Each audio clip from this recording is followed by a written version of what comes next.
ඒ හැම වතාවෙම මම දිනුවේ නෑ පැරදුනා. මම පුංචි පවුලක ඉපදුණු කෙනෙක්. ගොඩාක්ම දුප්පත් පවුලක.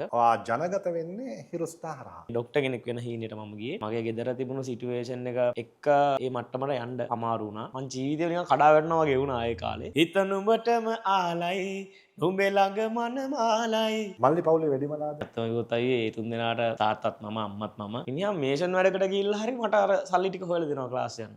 මගේ මල්ලි එහෙම. මම ගෙදර ගත්ත දවසේ මට ඇඬුණා. පොඩි කාලේ ඉඳන් මම ඉඳපු ගෙදර හිරුස්ථා අවසාන හරිය වෙද්දී සින්න වෙන්න ඕන්න මෙන්න තිබුණා. අපි වාට වෝට් කළා එහෙම කියලා මාව වදාගෙන අඬපු අය ඉන්නවා. ඒක මාර හැංගීමක්. ඉස්සර දැන් අපි ওই ටීවී එක ළඟ වාඩි වෙලා ඉන්නකොට ලස්සනට මෙහෙම ඔළුව හොල්ල ඒ කියන්නේ අපි නිවුස් එකට වඩා ඔයා දිහා බලන් ඉන්නේ. උදේ හවා දකින්නවා මගේ වගේ හැඟෙනවා. ජීවිතේට හරිය කෙනෙක් හම්බුනේ නැහැ කියන දුකකුත් තිබුණා. මං හිතනවා ජීවිතේ මට ලැබෙන තිබුණ වටිනම වස්තුව තමයි මගේ බිරිඳ. මරණ තෙක්ම හැම සංසාරේටම මම හිතනවා මං ආදරේ යාට එච්චරයි. සත්තයි හරි ආදරේ මං. රියැලිටි තරු බවට පත්වෙන ගොඩක් අය තරු පමණක් බවට පත්වන්නට ගිහිල්ලා පොළවෙන් තරමක් ඉහළින් ඉන්න උත්සාහ දරන අවස්ථා අපිට දකින්න ලැබෙනවා. හැබැයි සමහර රියැලිටි තරු රියැලිටි එක හරියට හඳුනගෙන මහ පොළොවේම හරි ලස්සනට ජීවත් වෙනවා. හරියට මනේජ් සංජය වගේ. ආයිබෝවන් මල්ලි මහ පොළොවේ ජීවත් වෙන ආදරණීය හදවතක් ඔබ. thank you අයියේ. ඔයත් ඒ වගේම තමයි. බොහොම ස්තුතියි ඔයාට. මනේජ් සංජය යනුවෙන් මම කියද්දි ඔයා ගැන හොයනකොට මම එක තැනක දැක්කා ඔයාගේ නම අහද්දි රියැලිටි තරංගයක හිරුස්ථාවට කලින් ඩ්‍රීම් ස්ටාර් වෙන්න ඕන නම් මොකක්ද? අහුවා ඔයා කියන්නේ මනෝජ් සංජය කියලා. මනෝජ් සංජය සර්. හොඳයි. බොහොම ස්තුතියි. කැන්දන් යන්නම් රන්මල් මාලා දාලා.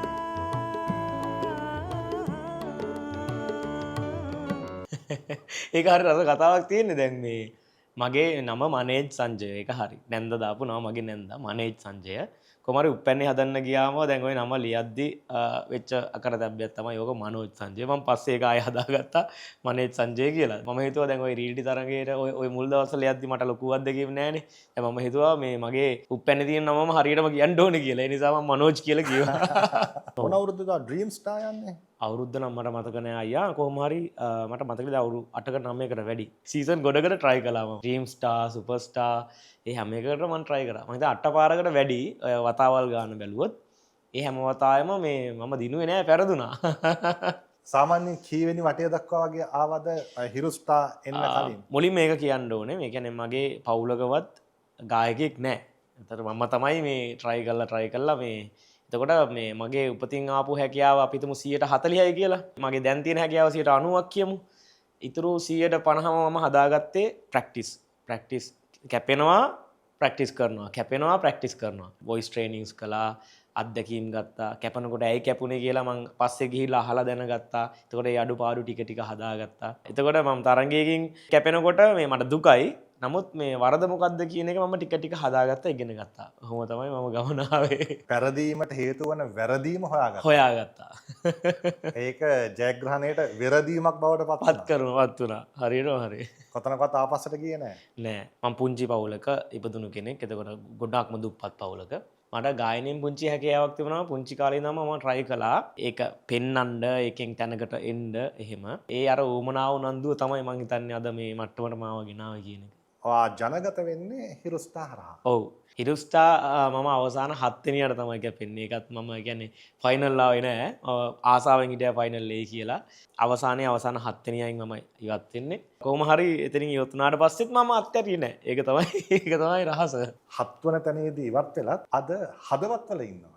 ඒකට මම දන්නේ කියන්නේ මාත් එක්ක සෑහෙන රසික පිරිසක් හිටියා. හිරුස්ථා තමයි මගේ ජීවිතය වෙනස් කළේ. ඒත් එක්ක මම නිර්මාණ කරන්න පටන් ගත්තා. හිරුස්ථා තරඟේ ඉන්නකොටම මම නිර්මාණයක් දැම්මා මේ පනට නමක් කියලා. ඉතින් ඒක හිරුස්ථා තරඟේ ඉද්දිම සෑහෙන ජනප්‍රිය වුණා. එතනින් පස්සේ මම නිර්මාණකරණය දිගටම කරන් ගියා. ඒ නිසා මම හිතනවා මේ මගේ නිර්මාණ ටිකත් එක්ක තමයි මේ සෑහෙන දුරක් එන්න උනේ එතනින් පස්සේ. රිද්මෙන් සහ ශ්‍රුතියෙන් හැඩි වෙලා තිබ්බ හඬ එන්න හැඩ කරගත්තද? ඔව් අයියේ. ඇත්තටම කිව්වොත් මුල් කාලේ දැන් මම සිංකරපු ඒවා බැලුවාම ඇත්තට ඒවයි කොච්චර අඩුපාඩු තියෙනවද තිබුණාද? ඇත්තටම මේ මම ඒ දවස්වල තරගෙන් ඉවත් වෙන්න හේතුත් මට දැන් හිතා ගන්න පුළුවන් සහ කියන්න පුළුවන් මේකයි මම කැපුණේ කියන එක. හිරුස්ථා තරගේ මම උදේ හවා දකින්නවා ගිතේ රුක්මන් අසිත අයියාගේ මේ ගායනා කරද්දි ඇත්තටම මේ YouTube එකේ සමහර කමෙන්ට්ස් ඇවිල්ලා තිබුණා මේක මේ ලයිව් සින් කරන්නේ නැහැ මේක රෙකෝඩින් එකක් වගේ එහෙම කමෙන්ට්ස්. මට ඇත්තටම සතුටුයි ඒ වගේ කමෙන්ට්ස් දැක්කම. ඇයි මේ කියන්නේ එහෙම දැනෙන්න තරම් මම ඒක සජීවීව ගායනය කළේ. එහෙම දැනෙන්න තරම් මම හොඳට ගායනා කරලා තියෙන මට්ටමට මම හැදිලා තියෙනවා කියන එක මට සතුටක්. හඬ හැඩ වෙලා වගේ ඔයාගේ රුවත් හැඩ වෙලා නේද? ගෙවුණු කාලය තුල. ඒක නම් අනේ මන් දා ඉතින් එහෙම හිතලා මුකුත් දේවල් කරන්නේ නැහැ. ඒ කාලේ සහ මේ කාලේ බලද්දි ලොකු වෙනසක් තියෙනවා. කොච්චර සතුටක්ද ඒක නේද? මාරම සතුටුයි ඇත්තටම. ඔව්. හැම පැත්තකින්ම හරිම සුන්දර චරිතයක් බවට පත් වෙලා තියෙනවා. අනේ බොහොම ස්තුතියි මේ ඇත්තට මේ හිතලා කරන මුකුත් දේවල් නෙවෙයි.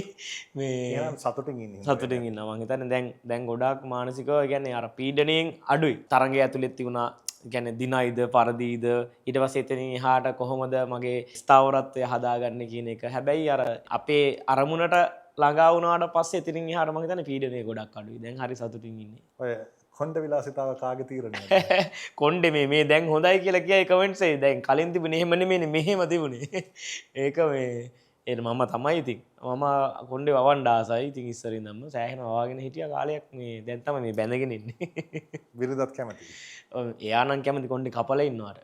මට එයා වෙනුවෙන් කොණ්ඩේ කපන්න වුණා. මගේ වයිෆ් අපේ ගමේමයි. මල්ලිගේ ගම මම ගාල්ල බූස්ස. එයාට ආදරය කරන කාලේ මට කියන්නේ මගේ තාත්තා කියන්නේ වයිෆ්ගේ තාත්තා.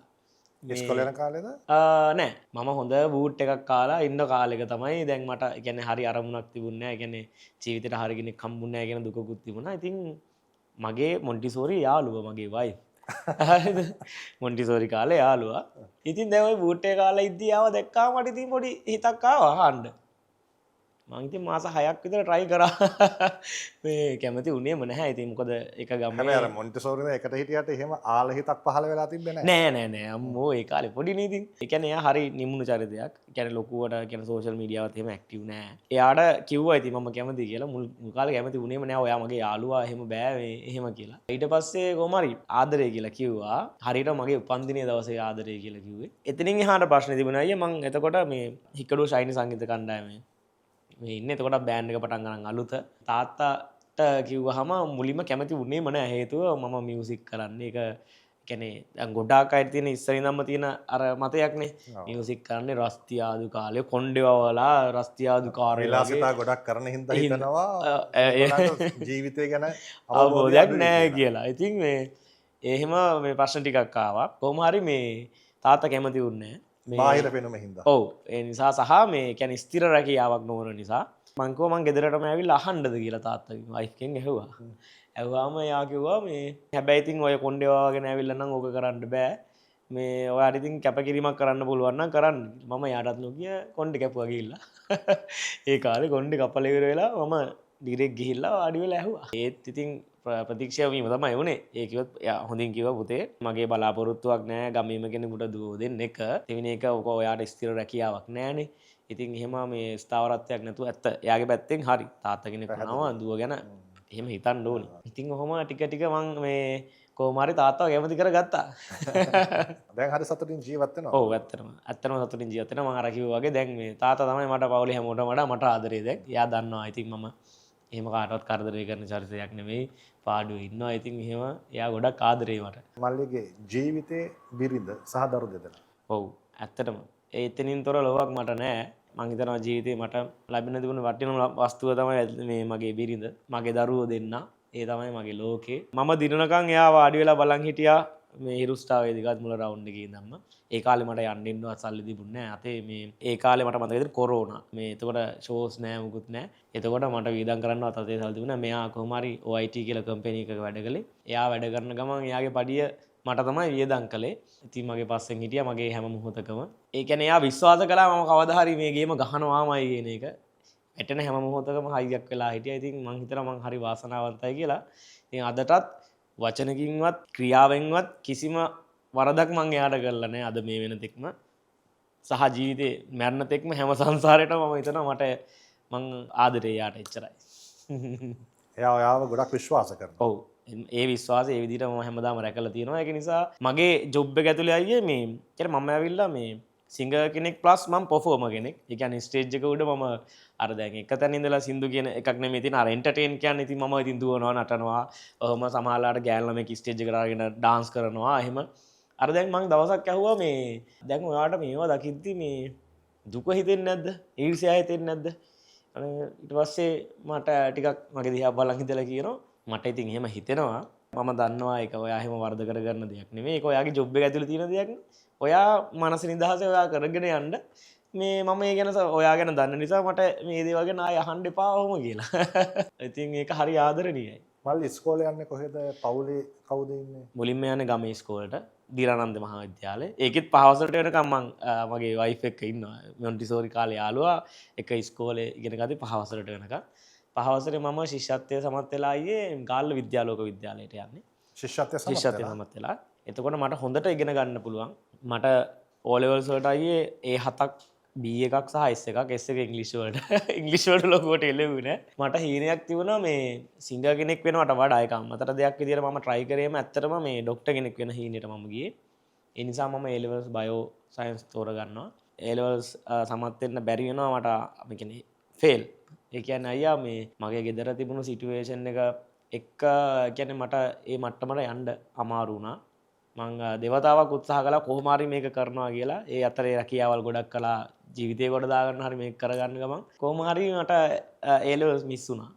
ඉතින් අර A7යි B1ක් අරගෙන තිබියදී උසස් පෙළ බලාපොරොත්තු ඉටු කරගන්න හම්බුනේ නෑ. මම නම් කියන්නේ මේ මේක බලන කියන්නේ අම්මා තාත්තා ඔයාලට දරුවෝ ඉන්නවා නම් කියන්නේ මූලිකත්වය අධ්‍යාපනයට දෙන්න ඕනේ.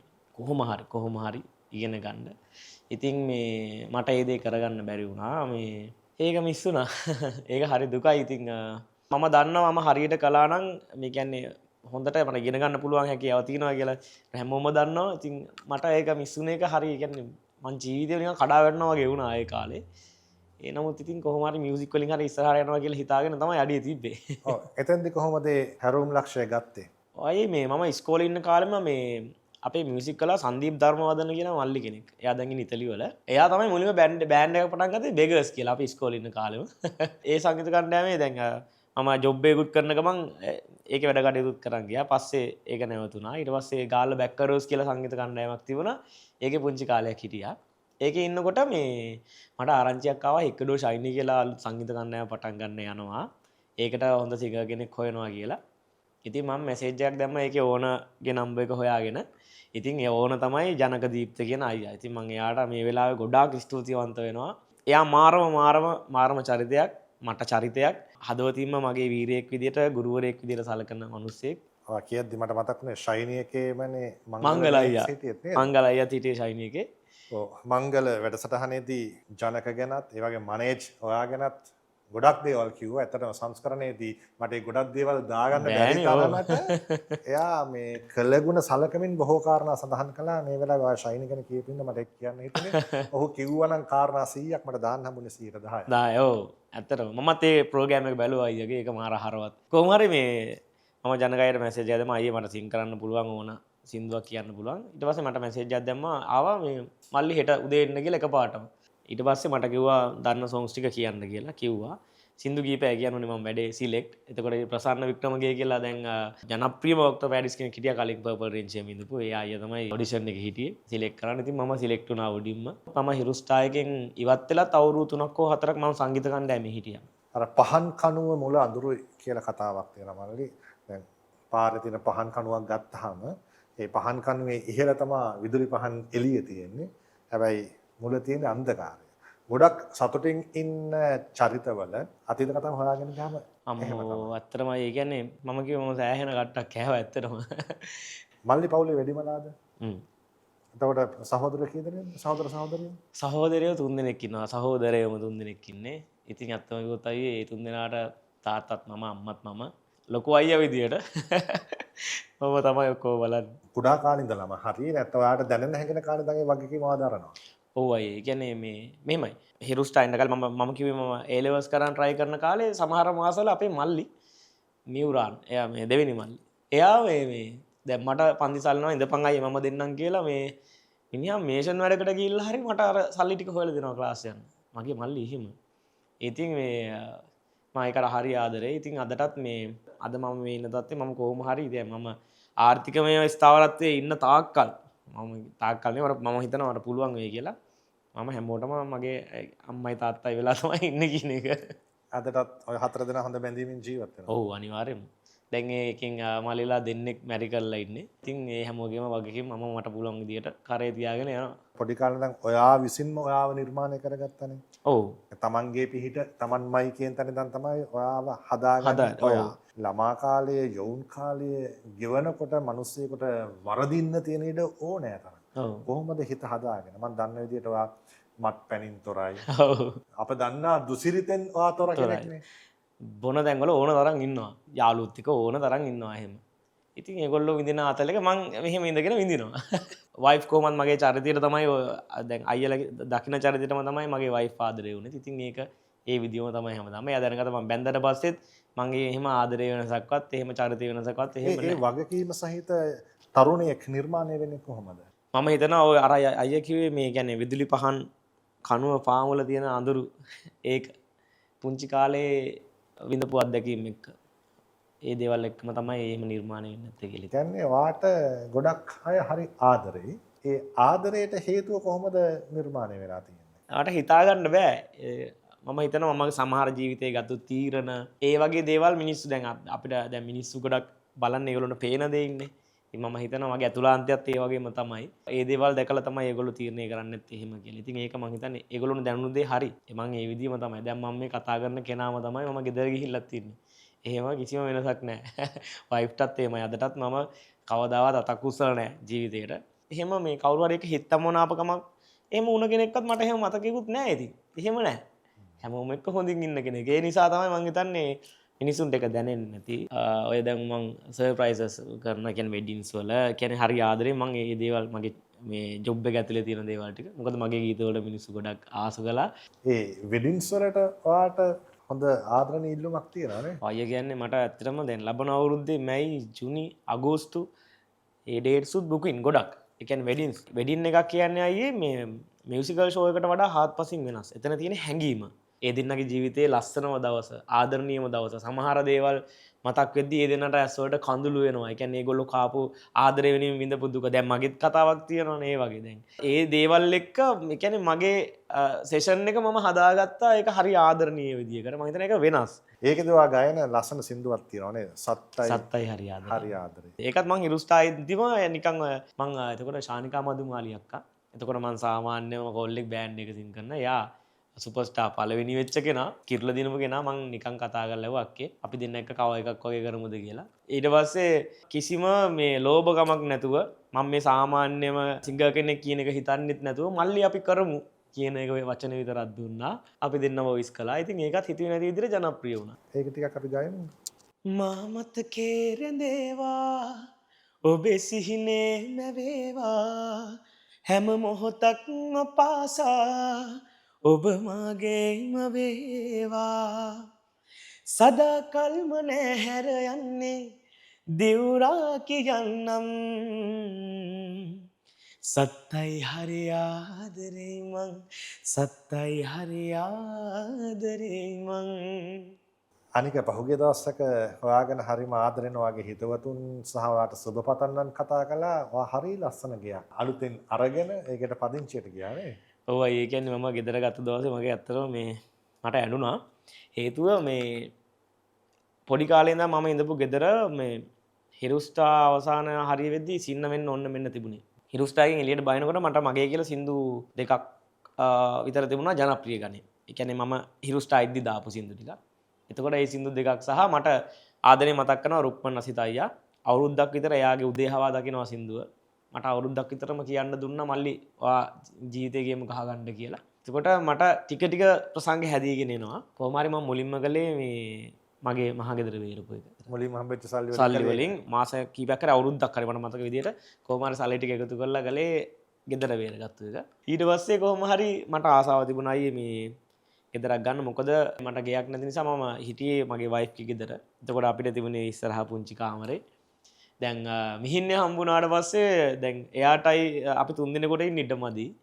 බොහෝ වෙලාවට මම සිං කරලා ගිහිල්ලා එතන අල්මාරිය ළඟ චූටි කෑල්ලක් තියෙනවා. එතන තමයි මේ මම බිමට රෙද්දක් දාලා නිදාගන්නේ. ඊට පස්සේ පුතත් හම්බෙන්න ආවා. එතකොට දැන් වගකීම් වැඩි. එතකොට ඔය ගෙයක් ගන්න ආසාව වයිෆ් ගේ ගොඩක් තිබුණා. එයා හරි ධෛර්යවන්තයි සහ එයා හරි අර පිරිමැසු. ඉතින් කොහොම හරි යා කොහොම හරි සල්ලි ටික ඉතුරු කරලා අපි ගියක් ගත්තා.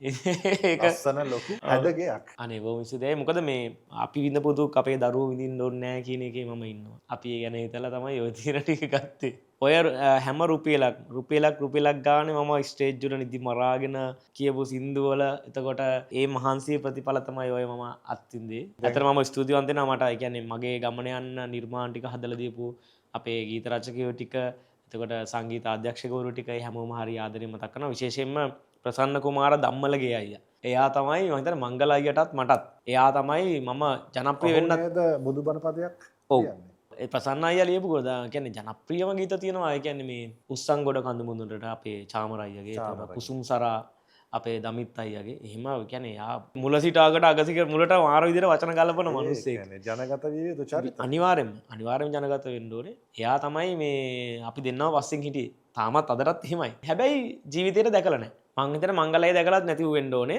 අපි දෙන්නම ජීවිතේට දැකලා නැති චරිතයක්. ගීත කීයක් වට ලියලා තියෙනවද? ඔව් මගේ තියෙනවා පන්නර නමක් පොරොන්දුවක්. මම ජනප්‍රියම කියන මනාලයි. මනාලයි ගැන මතක් කරපු හින්දා සහ ඔයාගේ ජනප්‍රියම ගීත වලින් එකක් හින්දා ඒකන කොටසක් අපි කියමු. ටික නොදැනි හිත ඇදුනි එකමක බැල්ම නුඹේ ගැටුණු හදේ දොර ඇරුණි මනාලයි හිත නුඹටම ආලයි නුඹේ ළඟ මනමාලයි මෘදු සිහින මවාලයි මනාලයි හිත නුඹටම ආලයි නුඹේ ළඟ මනමාලයි මෘදු සිහින මවාලයි මනාලයි. රුක්මන් අසිතගේ සින්දුව ගැන කිව්වනේ. ඒක ඔයා හිරුස්ටාවලත් ගායනා කළා නේද? ඒකට හොඳ ප්‍රතිචාර ලැබුණා. ඔව් ඒක සම්පූර්ණ මොන් දන්නේ නැහැ. මුළු ලංකාවක්ම එක දවසින් වැළඳගත්තා ඒ ගීතේ. ඒකෙන් කොටසකුත් කියමු අපි. උදේ හවා දකින්නවා මගේ වගේ හැඟෙනවා එනමුදුමා සිත සිමින් ගැහෙනවා ඔයා මගේ වේවිදැයි නිරතුරු මා තැවෙයි පෙම විමසන්නට බයක් වගේ දැනේ රාධා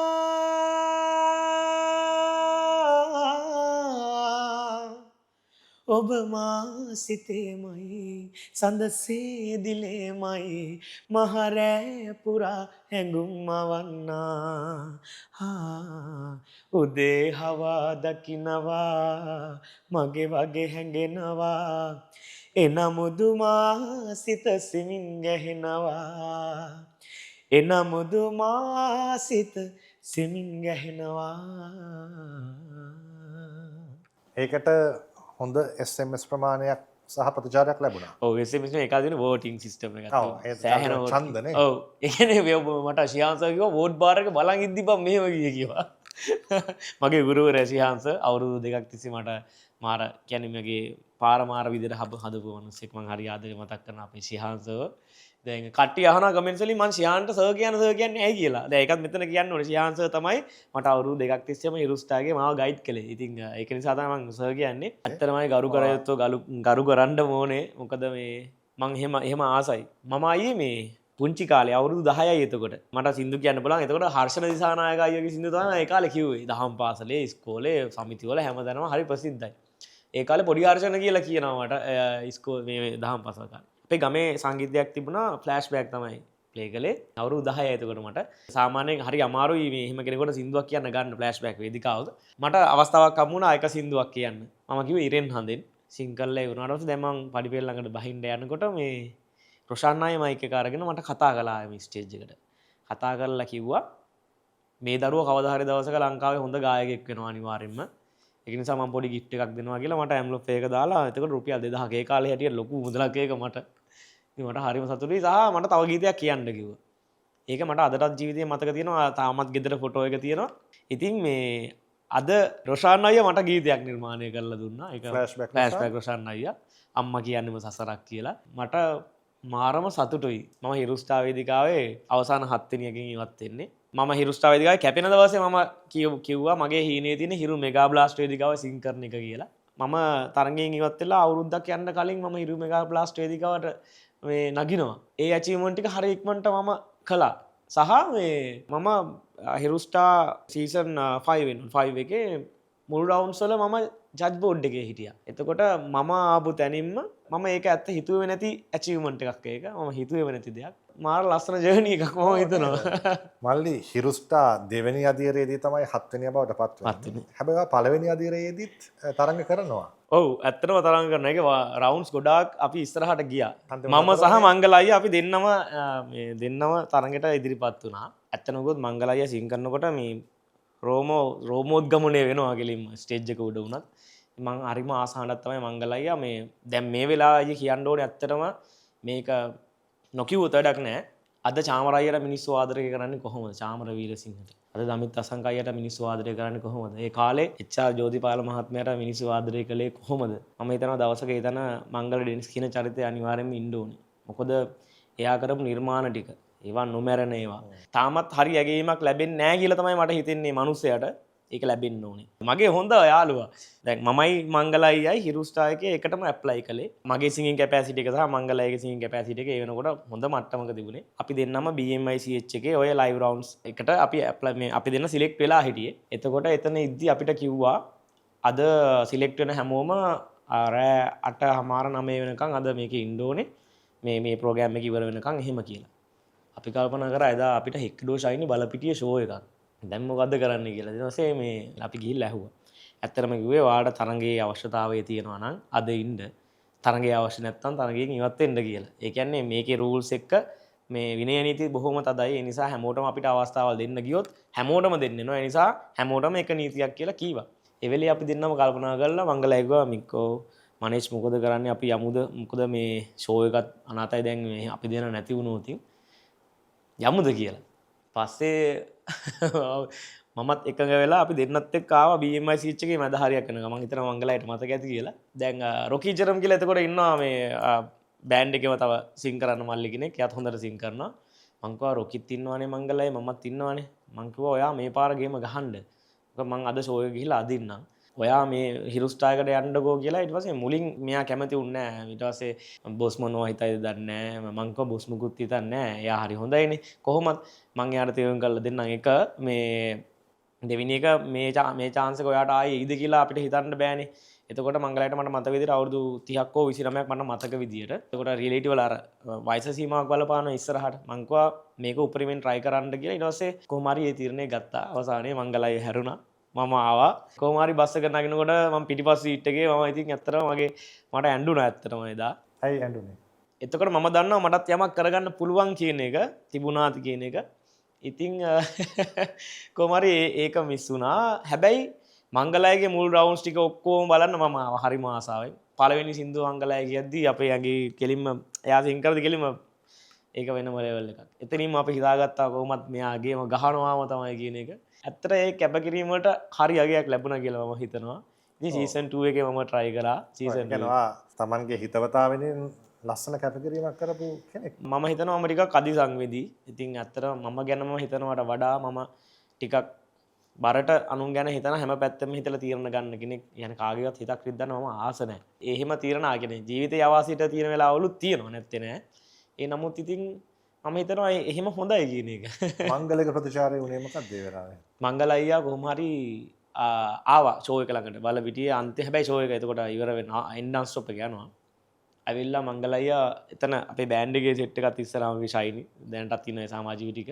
මෙයා කාමාර වැඩන්නේ කලේ. මේ වෙන එකෙක් නම් කරන්නේ නැහැ ඔහොම. මේ මම දිනුත් මම්මුට කප් එකෙන් භාගයක් දෙනවා එහෙම කියලා කිව්වේ. එහෙම ඕනේ අද දිනලා අද ඉන්න තැන දැක්කම අපිට සතුටුයි. එහෙම කියන්නේ තියාගේ හදවතේ තියෙන සතුටනේ. ඒ කියන්නේ මට අදටත් ඒක මාර සතුටු දෙයක්. මොකද එහෙම ඒ කැපකිරීම මතින් ඒ කියන්නේ මම නිසා නෙමෙයි. යාගේ ටැලන්ට් එක. ඒකට ඒක ලැබෙන්න ඕනේ. දැන් අද ඒ ටැලන්ට් එක නිසා අද යා කරපු නිර්මාණ ටික බලන්නකෝ. මම හිතනවා ඉස්සරහට කරන නිර්මාණත් ඒ විදිහටම යාගේ මිනිස්සු බාර ගන්නවා කියන එක. අනිවාර්යෙන්ම. ඔයා හරිම සුබවාදී විදිහට තමයි ජීවිතේ අයියේ මගේ ජීවිතේ මම මේ වෙනකන් කිසිම නෙගටිව් දෙයක් මගේ බේගේ දාන්නේ නැහැ. කෙනෙකුට උදව්වක් වෙන දෙයක් හෝ කෙනෙකුට පොසිටිව් ගන්න පුළුවන් දෙයක් කරෙන්න මම එහෙම දාන්නේ නැහැ. කියන්නේ ජීවිතේ අපිට කඩාවැටීම් තියෙන්න පුළුවන්, නෙගටිව් දැන් හිතන සිතුවිලි තියෙන්න පුළුවන්. සමහර අපි කියන්නේ 100%ක් මේ අර පරිපූර්ණ මිනිස්සු නෙමෙයිනේ. අපේ අතිනුත් වැරදි වෙන්න පුළුවන්. ඊර්ෂ්‍යාව ඇති වෙන්න පුළුවන්, තරහව ඇති වෙන්න පුළුවන්. ඉතින් ඔය දේවල් පාලනය කිරීම තමයි මනුස්සයා කියලා කියන්නේ. ඒකට තමයි මොලයක් දීලා තියෙන්නේ. ඉතින් ඔය හැමදේම FB එකේ දාන්න බෑ. එහෙම බෑ. මම හිතන්නේ මම දාන්නේ තව කෙනෙකුට පොසිටිව්ලි ගන්න පුළුවන් දෙයක්. මගේ ජීවිතේ මගේ ජීවිත කතාවේ මං යන ගමනින් තව කෙනෙක්ගේ ජයග්‍රහණයක් ගැන අපිට සතුට පළ කරන්න පුළුවන් නම් ඇත්තටමයි. ඇත්තටම මං හරි සතුටුයි. මම දකිනවා සමහර අය කවර්ස් කරලා දානවා. එහෙම දැම්මම මට කියන්නේ සැටිස් නම් හොඳයි කියලා හිතෙනවා නම් ඒ කියන්නේ මම ෂෙයා කරනවා. මොකද අපි මේක තරගයක් විදියට ගත්තොත් අපි තව කෙනෙක්ගේ දෙයක් ෂෙයා කරන්න බයයි. මේක තරගයකට හිර වුණොත් එහෙම නෑ. තමන් යන ගමන තමන්ට යන්න පුළුවන් කියලා අරමුණ අදිෂ්ඨානයේ තියෙනවා නම් ඒක යන්න පුළුවන් කොහොමද? ඒකට තව කෙනෙක් බාධාවක් වෙන්නේ නැහැ කොහොමද? අපි තරගයේ මනසින් මම හිරුස්ටා ඉන්න කාලෙවත් මම තරගයක් කියලා ගත්තේ නැහැ. ඒ කියන්නේ මම හිතුවේම මම මගේ ගමන යනවා. මම සින් කරන දවසටත් මේ මම මාත් එක්ක ඉන්න අනිත් තරගකරුවන්ටත් එක්කම තමයි ලයිව් එක යන්නේ. අනේ මෙයාලටත් වෝට් කරන්න, මෙයාලටත් වෝට් කරන්න. එහෙමයි. අපි එහෙම මේ අරෝග තරගයකට ගත්තොත් අය ජීවිතේ තරගයක් වෙනවා. ඊට වඩා හොඳයි මේ ජීවත් වෙන විදිය මනස නිදහස් තරගය.